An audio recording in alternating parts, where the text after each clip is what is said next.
السلام عليكم. ازيكم عاملين ايه؟ يا رب تكونوا بخير. هنعمل مع بعض كنتاكي الدجاج. الفراخ المقرمشه. هعرفكم ازاي في الفيديو تطلعوها كلها مستويه، مفيش فيها اي دم خالص. طعمها حلو جدا. كل حاجه فيها يعني ريحتها طعمها حلوة قوي. هنقدمها بقى بالعيش او مع رز كده مبهر عملته مع حضراتكم قبل كده، مع الكفتة المشوية. ده شكل الفراخ، شكلها حلو قوي، كمان طعمها كان حلو جدا. كمان زي ما قلت لحضراتكم هنقدمها بقى مع شوية رز كده عشان يعني لو عندنا اطفال ياكلوها مع الرز. معايا كده دي فرخة ونص. يفضل الفراخ يعني حوالي 900 جرام، ما نكترش يعني لو الفراخ كبيرة علشان بس يعني ما تاخدش معانا سوا كتير. قسمت الفرخة ونص ل12 قطعة. كل ربع في الفرخة قسمتها لجزئين، وببتدي بقى بالسكينة اني انغزها كده علشان اعمل فتحات، علشان التتبيلة تدخل جوه الفراخ وتشرب من التتبيلة. في علبة كده هبتدي اني انزل كل قطع الفراخ، وبعد ما بنزلها ببتدي اني اكون مجهزة 4 كده او 5 فصوص من الثوم المفروم وانزلهم على الفراخ. بعدين بكون مجهزة بقى البهارات اللي انا هضيفها على الفراخ. طبعا هي شوية كده كتير، بس طبعا كل بهار من البهارات دي بتدي طعم لا غنى عنه بصراحة، يعني كلها بتدي طعم حلو قوي. هنحط بقى معلقة كبيرة من البصل البودر، معلقة كبيرة من الثوم البودر، معلقة كبيرة من الملح، مكعب مرق الدجاج. لو متاح عندك مرق الدجاج فورية هنضيف معلقة كبيرة.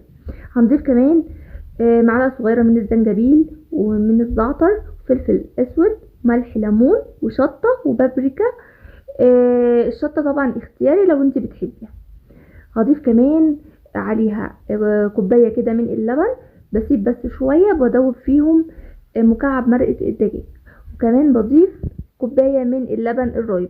طبعا لو متاح عندك الكوبايتين لبن رايب ضيفيهم، لو مش متاح الكوبايتين لبن رايب هنضيف اللبن ونضيف عليه عصرة ليمونة ومعلقة خل علشان بس نخلي اللبن لبن رايب، يعني نخلي الحليب نحوله للبن رايب. كمان لو مش متاح عندك لبن خالص هنحط مية وهيقضي نفس الغرض بالظبط.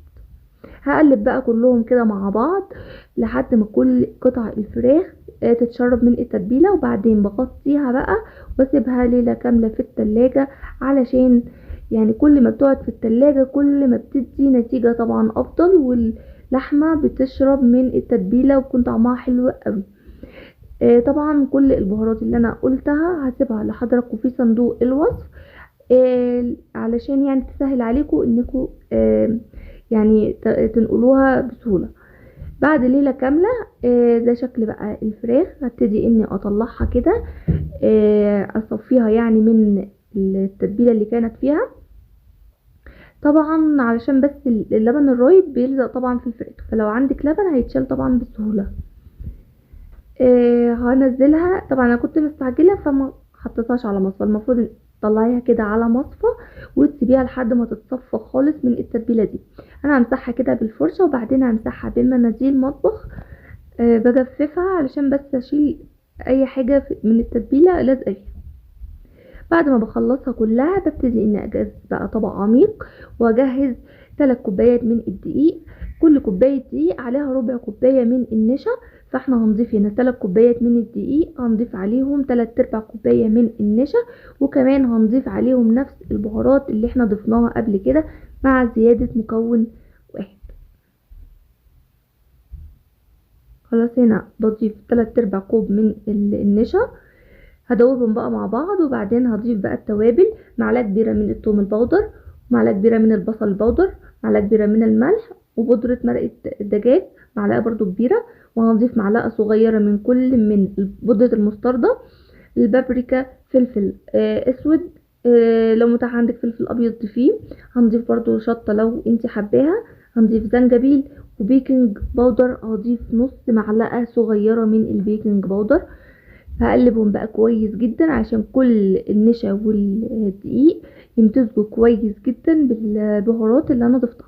هجهز بقى طبق فيه ميه عاديه خالص من الحنفيه. هبتدي انزل قطع الفراخ واقلبها بقى كويس جدا جدا بالدقيق. طبعا انا بعمل اكتر من اللي انا بوريكم في الفيديو علشان بس وقت الفيديو ما يطولش، يعني ما يبقاش كبير. فابتدي اني اغلف بقى قطع الفراخ كويس جدا بالدقيق، بعدين بنزلها كده في الميه، بعد 3 يعني 1 2 3، وبعدين بروح شايلاها من الميه وحطها تاني في الدقيق، وابتدي كل شويه اني احرك قطعة الفراخ علشان تاخد شكل تعريجة كده. التعريجة دي هي اللي هتدينا شكل الفراخ اللي بنشتريها من بره بالظبط. فابتدي اني اقلب كويس جدا، يعني اكن بتعدي كده 10 عدات، يعني في كل واحدة بتقلبي واحدة وتقلبي، لا يعني 10 مرات كده بتخلطيها بالدقيق. لازم طبعا تتأكدي ان كل قطع الفراخ اتغلفت كويس جدا بالدقيق، علشان طبعا الدقيق ما يعني الجزء الخارجي ما يتفكش معانا واحنا بنقليها في الزيت.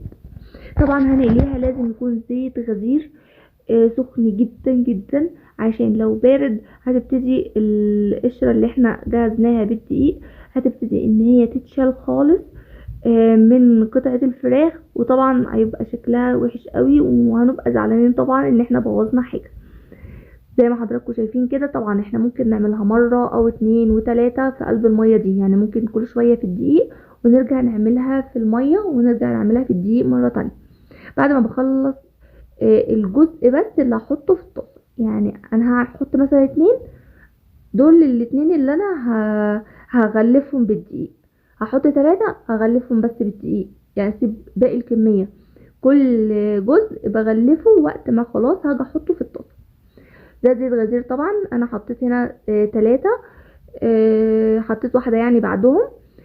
ما كترش طبعا، لو عندك الطاسة صغيرة احط بس 2 علشان طبعا ما يبردليش الزيت وياخد وقت، ويعني مش هيدينا نتيجة زي اللي انا عايزاه.